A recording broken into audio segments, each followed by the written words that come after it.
And up, the sit-in is over. The 25-hour protest by House Democrats is done.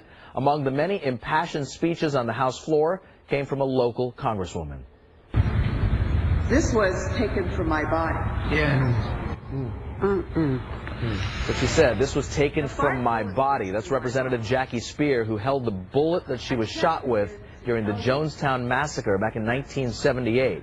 Now, these images and much of the live video coverage of the sit-in came from social media. Our business and tech reporter Scott Budman joins us now with the power of Periscope. And we wouldn't have known what was going on unless we had Periscope last night. That's true, Raj. A huge day for social media led by Periscope, because when the traditional microphones were turned off, dozens of politicians reached out with their smartphones. Here's a look at modern democracy in action. It wasn't always pretty or even steady.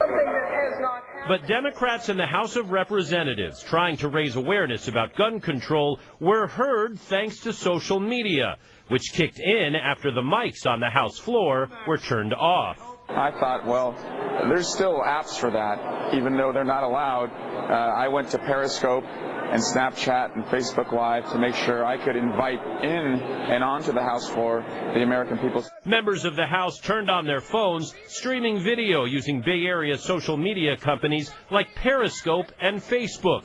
Soon their phone feeds were picked up by media networks. But for 25 hours, we were streaming live to outlets across the country. And we started to see this all unfold at the same time that everyone else did. And Periscope, via Periscope, told us it's a big moment in company history. to show how Periscope can really bring this conversation out of traditional forms of broadcasting.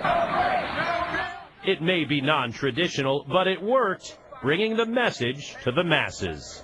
Now, the Senate also met today in regards to gun control. No streaming, but it did vote to allow further talk about the issue. As for the House, Facebook alone says in 24 hours, 19 individual members used its streaming service with a viewership of 3 million people.